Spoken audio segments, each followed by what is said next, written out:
क्या आप कल्पना कर सकते हैं कि एक पक्षी के कारण हवाई जहाज दुर्घटनाग्रस्त हो जाए? यकीन करना थोड़ा मुश्किल है ना?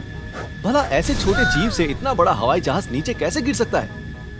आइए इसका जवाब जानते हैं। जब एक पक्षी अनायास विमान के कॉकपिट विंडशील्ड या इंजन से टकरा जाता है तो उस घटना को कहा जाता है बर्ड स्ट्राइक।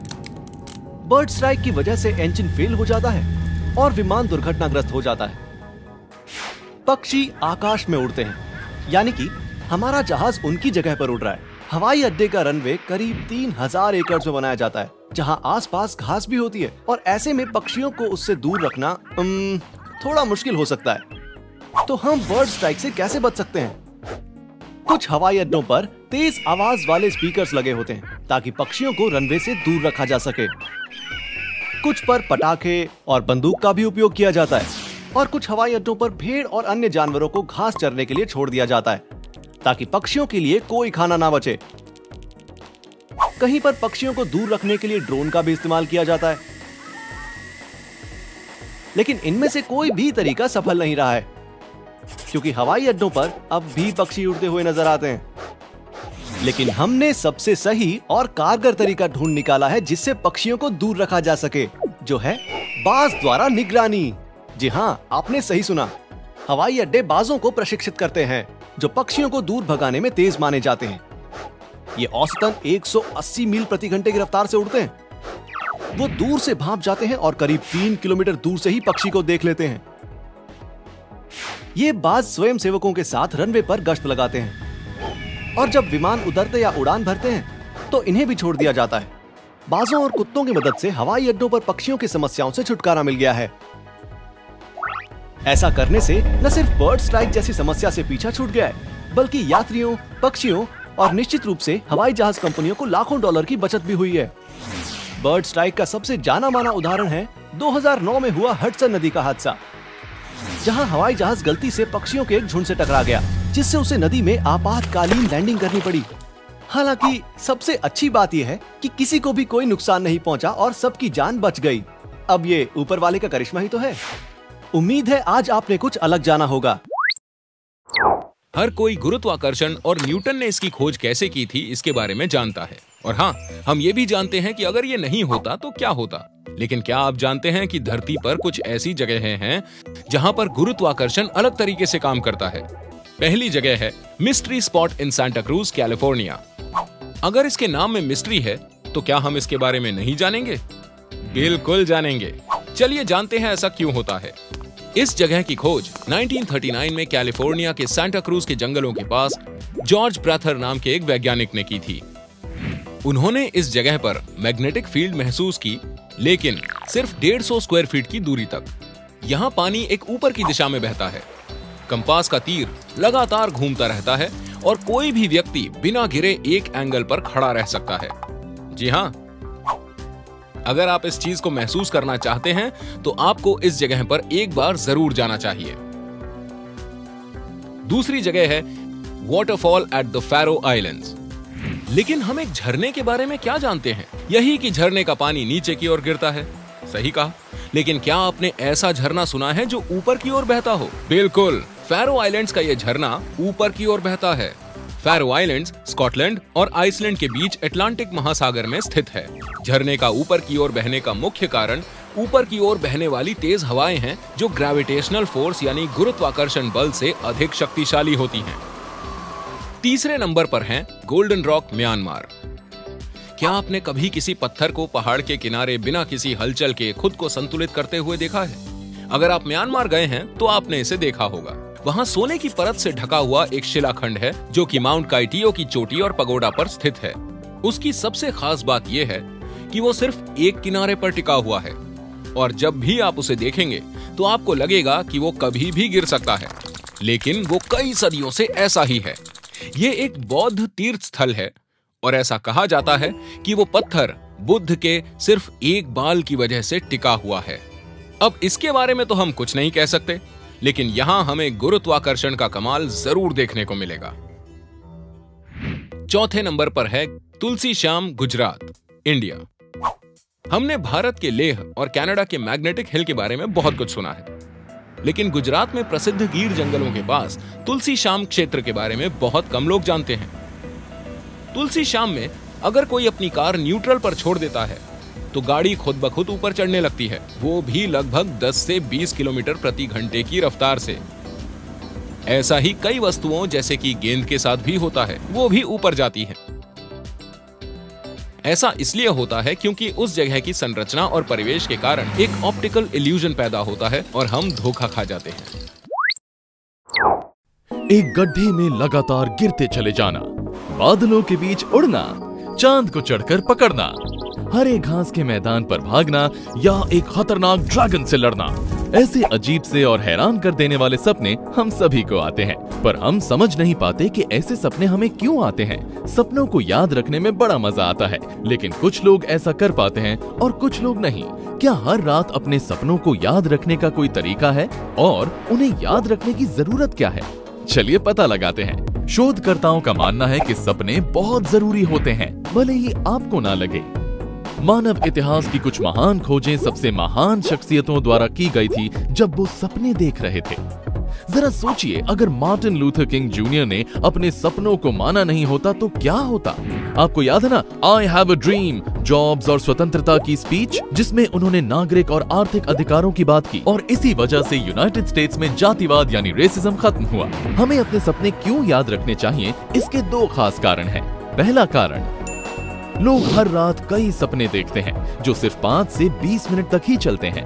दूसरा कारण है, सपनों को याद रखने से हम कई समस्याओं को सुलझा सकते हैं। सोते वक्त हमारा सबकॉन्शियस माइंड या अचेतन मन उन समस्याओं पर काम करता है जो हमारा कॉन्शियस माइंड या सचेत मन नहीं कर पाता। रोजमर्रा की जिंदगी में लोग कई चुनौतियों का सामना करते हैं, फिर चाहे वो परिवार से जुड़ी हो, काम से, सेहत से, या कोई क्रॉसवर्ड पजल जिसे आप सुलझा नहीं पा रहे हैं। सपने हमारी समस्याओं को सुलझाने की क्षमता को बढ़ाता है। आपने ये फ्रेज सुना होगा, स्लीप ऑन इट। ये सच में काम करता है। सपनों को याद रखना, उन्हें संसाधित करना और उससे जानकारी इकट्ठा करने से आप कई और नए आइडियाज को जन्म देते हैं और अच्छे फैसले ले पाते हैं, और साथ ही आपका आत्मविश्वास भी बढ़ जाता है। अब मैं आपको बताऊंगा 6 क्विक टिप्स अपने सपनों को याद रखने के लिए। डिसाइड करें या तय करें। आपको ये डिसाइड करना है कि आपको अपना सपना याद रखना है। सोने से पहले ये तय कर लें कि आपको अच्छी तरह से सोना है। इधर उधर की बातें नहीं सोचनी है। बिस्तर पर लेटने से 1 घंटा पहले बत्तियों को बुझा देना है ताकि आपका शरीर समझ जाए कि अब आराम की बारी है। रिकॉर्ड यानी दर्ज। सपनों को रिकॉर्ड करें। अपने सपनों की छोटी छोटी बातों पर ध्यान देना शुरू करें। आपने जो भी देखा उसे लिख लीजिए, जैसे कि आप कहाँ थे, भावनाएं और पात्र भी।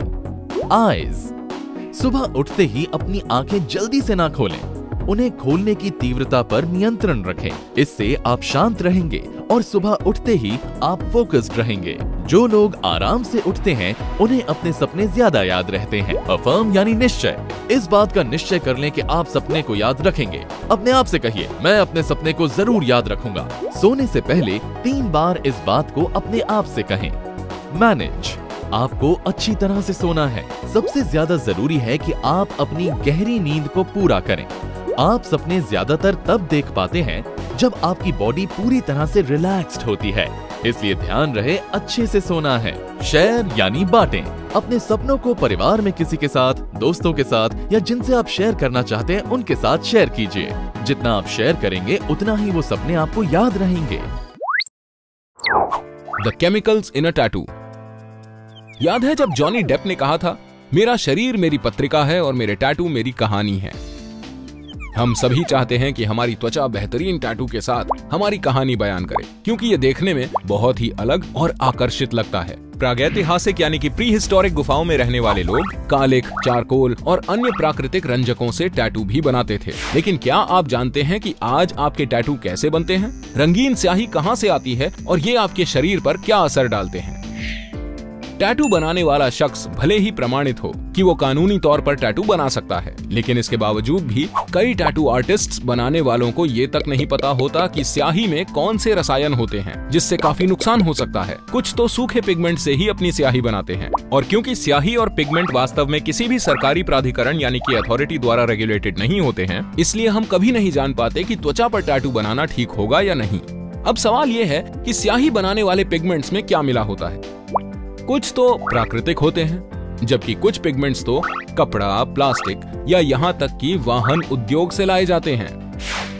2016 के जॉइंट रिसर्च सेंटर या JRC ने एक रिपोर्ट पेश की जिसमें विभिन्न प्रकार के टैटू पिगमेंट का विश्लेषण किया गया और सबसे खराब इंग्रेडिएंट्स की सूची जारी की गई, जिनमें सबसे खतरनाक है पॉलीसाइक्लिक एरोमेटिक हाइड्रोकार्बन्स यानी कि PAHs, एक ऐसा रसायन जो ज्यादातर काली स्याही में पाया जाता है, जिसमें कार्सिनोजेंस होते हैं जो त्वचा के लिम्फ नोड्स तक पहुंच जाते हैं। इतना ही नहीं, एजो पिगमेंट भी है जो स्याही को 60% रंगीन बनाने का काम करते हैं। हालांकि यह माना जाता है कि एजो पिगमेंट से शुरुआत में कोई नुकसान नहीं होता है, लेकिन समय के साथ उससे कर्क रोग यानी कैंसर होने का खतरा बढ़ जाता है।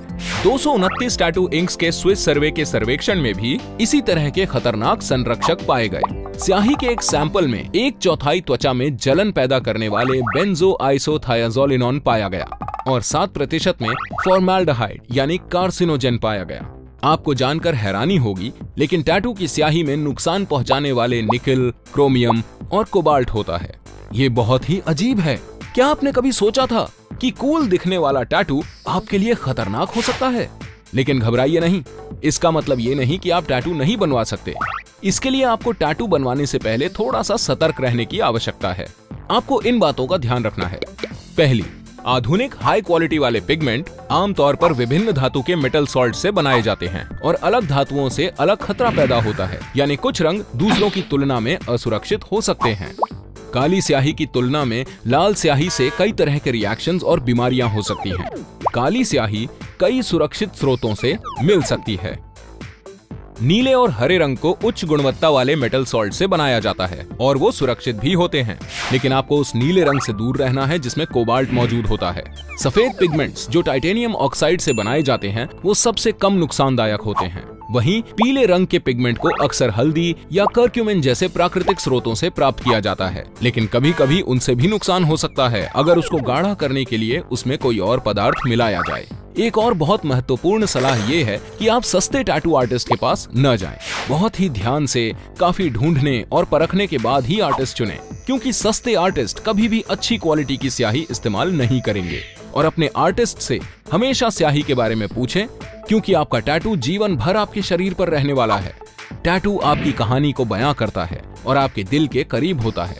तो अगर टैटू बनवा ही रहे हैं तो क्यों ना अच्छी क्वालिटी का टैटू बनवाएं? क्यों, सही कहा ना?